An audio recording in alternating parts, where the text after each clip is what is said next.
எல்லாருக்கும் வணக்கம். நான் Vijay Kiruthik. Duty to express our opinion அப்படிங்கிறது ஒவ்வொரு மனிதனும் கடைபிடிக்க வேண்டிய ஒன்று அப்படின்னு நான் நினைக்கிறேன். அதோடைய விளைவு தான் இந்த விஜய் கிருத்திக் கார் அப்படிங்கிற சேனலில் பார்த்துட்டு இருக்கீங்க. இன்றைக்கி ஒரு முக்கியமான டாபிக் பார்க்க போகிறோம். வாங்க வீடியோக்குள்ளே போய் டீட்டெயிலாக பார்க்கலாம்.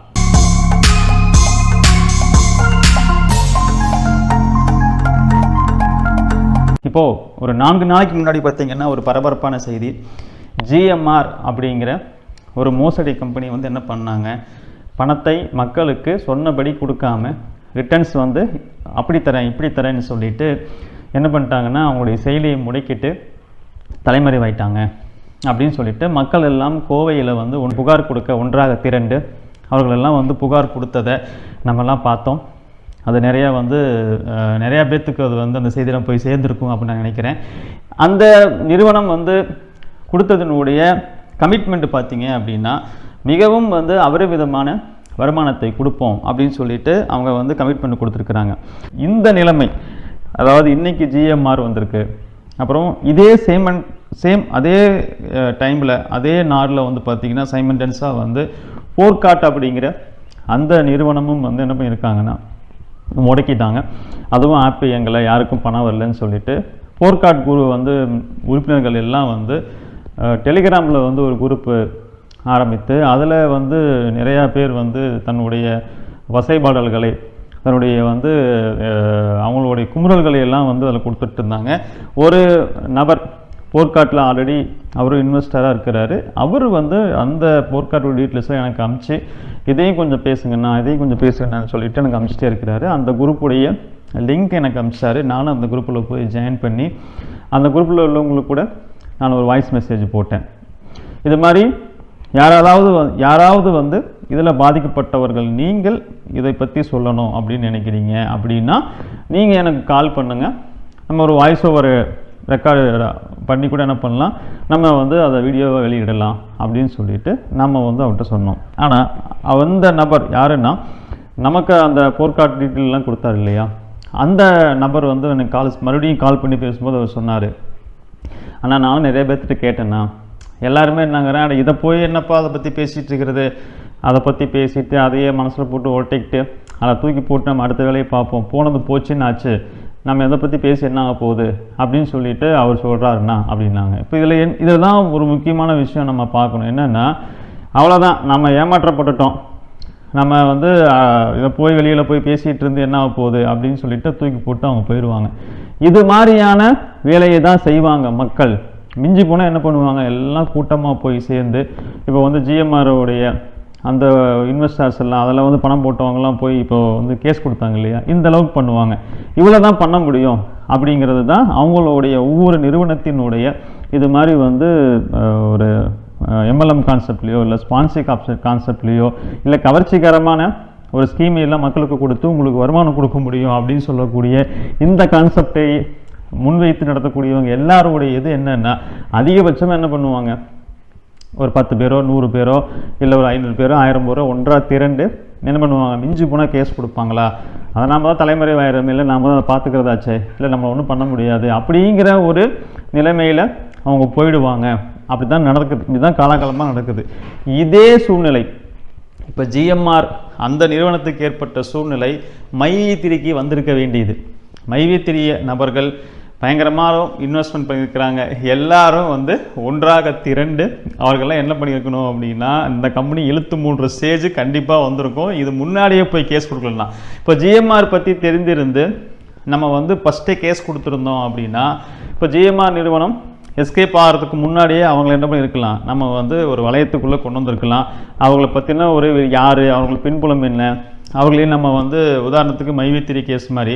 இப்போ மைவித்திரி கேஸ் அவர்கள் வந்து நான் ஓட மாட்டேன், நான் ஓடக்கூடிய ஆள் கிடையாது, நான் நின்று ஃபேஸ் பண்ணக்கூடிய ஆளுன்னு சொல்கிறதுக்கு உண்டான சூழ்நிலை எதனால் அப்படி வந்துச்சு அப்படின்னா மைவித்திரி மீது கொடுக்கப்பட்ட வழக்கு, அதன் மூலிமா அவர் விசாரணை வளையத்துக்குள்ளே கொண்டு வந்தது, அவர் மேலே அடுத்தடுத்து போடப்பட்ட வழக்கு, இந்த கம்பெனி மீது வந்த சர்ச்சை, இதனால் வெளியே ரொம்ப சர்ச்சையானதுனால அவர் வந்து நான் ஓடுற கம்பெனி கிடையாது, நான் ஓடுற நபர் கிடையாது, நான் எல்லாத்தையுமே நின்று ஃபேஸ் பண்ணுவேன் அப்படின்னு சொல்லிட்டு அவர் சொல்லிகிட்டே இருக்கிறார். அப்போது அவரால் பணம் கொடுக்க முடியல அப்படிங்கிற ஒரு ஸ்டேஜ் வரும்போது அவரால் ஓட முடியல பார்த்துங்க. ஏன்னா வெளி உலகத்துக்கு வந்துட்டார்.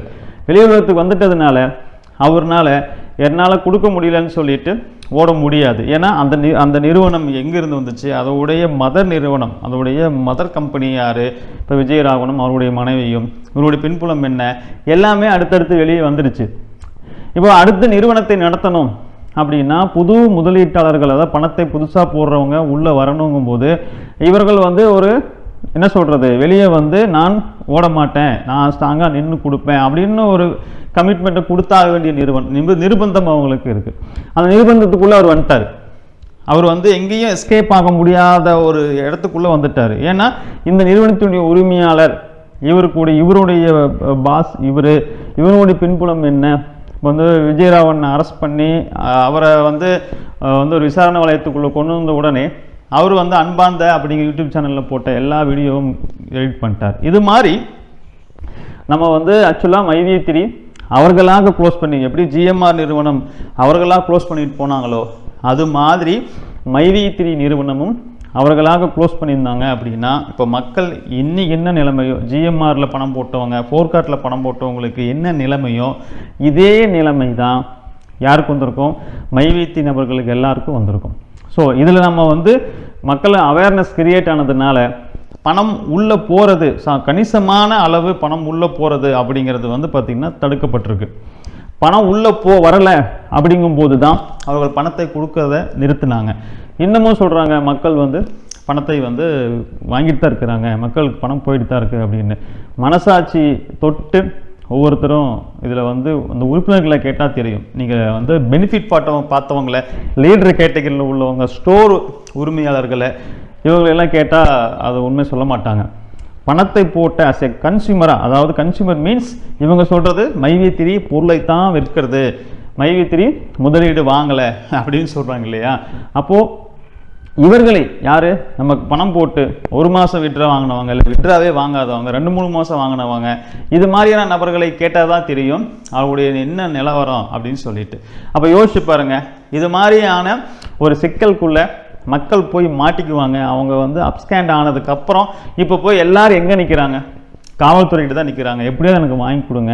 இப்போ ஜிஎம்ஆருடைய அந்த கேஸ், அந்த வீடியோவெல்லாம் போய் எடுத்து பாருங்கள். எல்லாம் பெண்கள் எல்லாம் சொல்கிறாங்க, நான் தாலி கூடி அடை வச்சு போட்டேன், கடன் வாங்கி போட்டேன், லோன் வாங்கி போட்டேன், அந்த கஷ்டப்பட்டு அந்த பணத்தை அப்படி சோர்ஸ் பண்ணி போட்டேன், இப்படி கஷ்டப்பட்டு பணத்தை சோர்ஸ் பண்ணி போட்டேன், இப்படிலாம் சொல்கிறாங்க. இப்போ நமக்கு இதெல்லாம் பார்க்கும்போது நமக்கு ஒரு சைடு வந்து பரிதாபம் வருது மக்கள் மேலே, என்ன அவங்க வந்து இப்படி போய் பாட்டிக்கிட்டாங்களேன்னு சொல்லிட்டு. இன்னொரு சைடு அவர்கள் மேல் நமக்கு வந்து என்ன சொல்கிறதுன்னா, இவர்களைத்தான் என்ன பண்ணுறதுனே தெரியலங்கிற மாதிரியான ஒரு எண்ணம் நமக்கு வந்து தோணுது.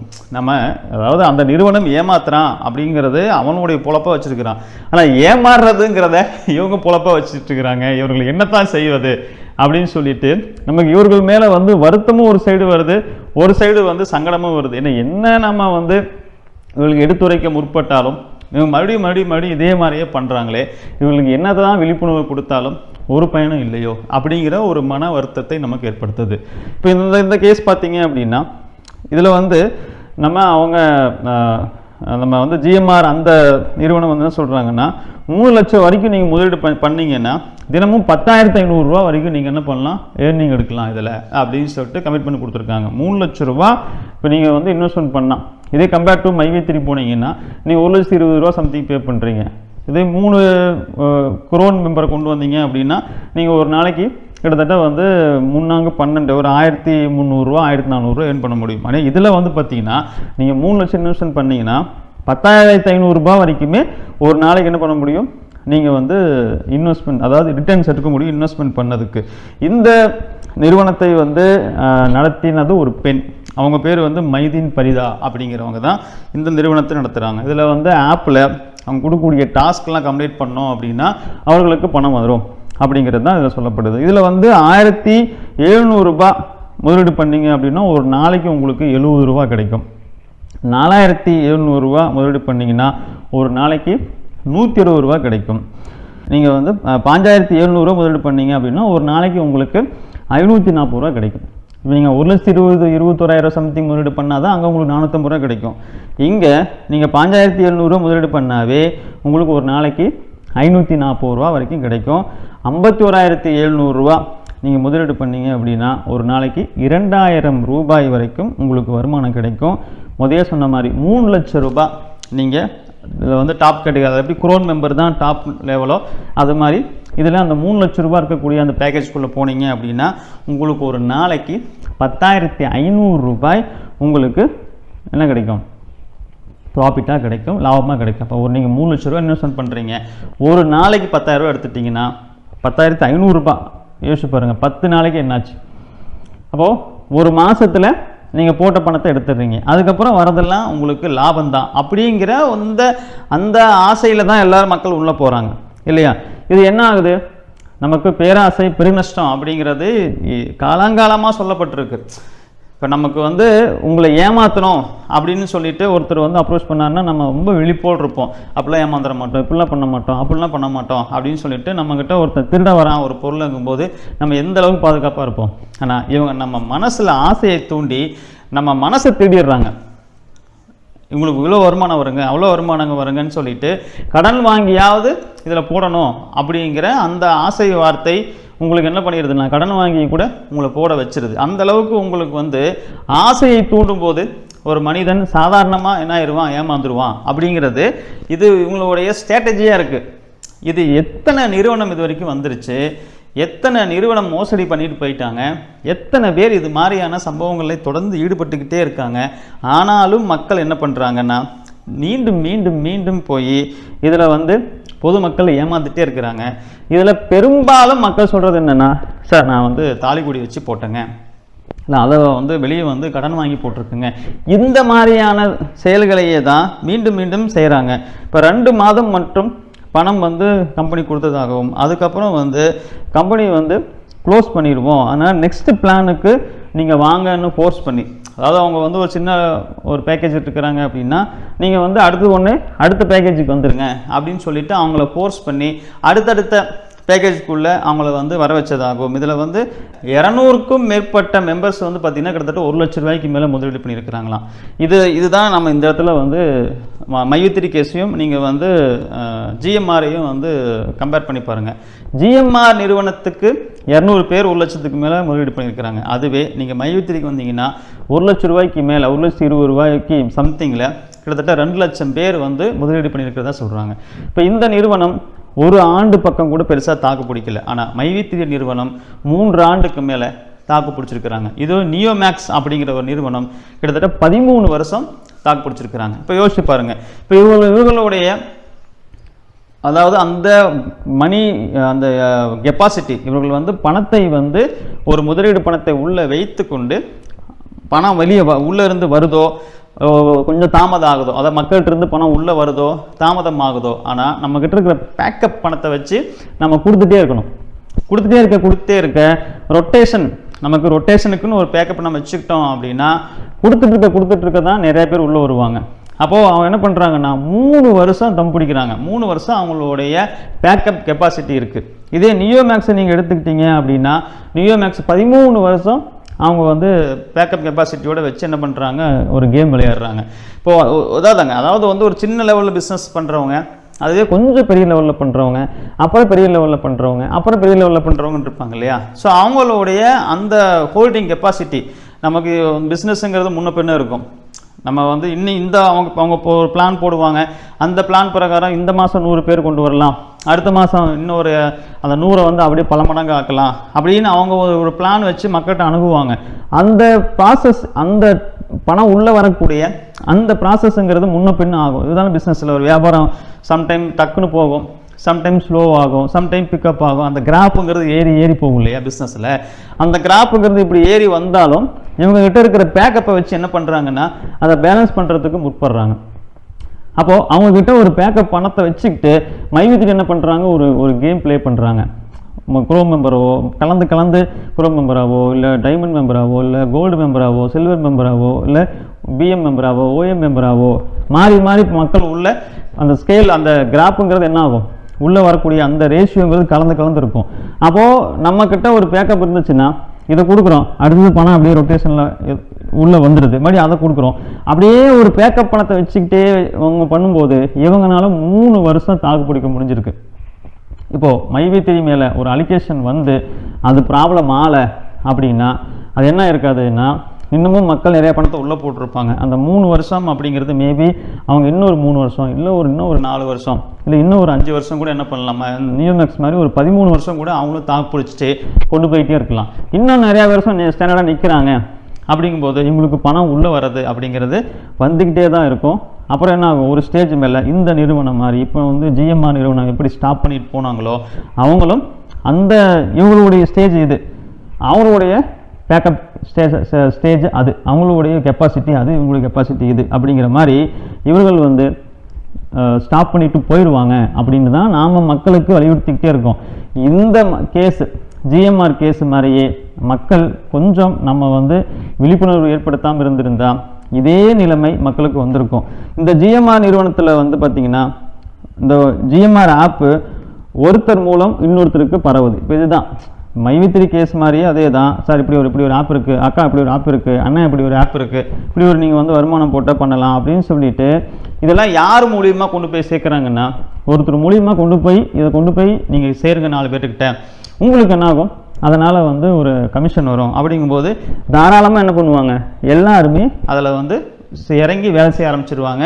ஏன்னா இன்றைக்கி வந்து ஒரு ஹவுஸ் ஒய்ஃபாக இல்லை வீட்டில் இருந்து சின்ன சின்ன தொழில் பண்ணிகிட்டு இருக்கிறவங்க அப்படிலாம் நிறைய பேர் இருக்கிறாங்க. ஜென்ஸு கூட வந்து பார்த்திங்கன்னா நிறைய பேர் இந்த மாதிரியான ஒரு பார்ட் டைம் ஜாப் நம்ம கிடைச்சா பரவாயில்ல அப்படின்னு சொல்லிட்டு பார்க்குறவங்க நிறையா பேர் இருக்காங்க. இந்த அந்த ஜிஎம்ஆருடைய அந்த ஆன்லைன் அந்த ஆப்பில் வந்து பார்த்திங்கன்னா நீங்கள் ஃபஸ்ட்டு உங்களுடைய நேமு, அப்புறம் உங்கள் ஐடி ப்ரூஃபு, அப்புறம் ஃபோன் நம்பர்லாம் கொடுத்து நீங்கள் என்ன பண்ணணும், ரிஜிஸ்டர் பண்ணணும். ஃபஸ்ட்டு வந்து பணம் வந்துட்டு இருந்துச்சு, அதுக்கு பிறகு தான் இன்வெஸ்ட்மெண்ட் பண்ணணும்.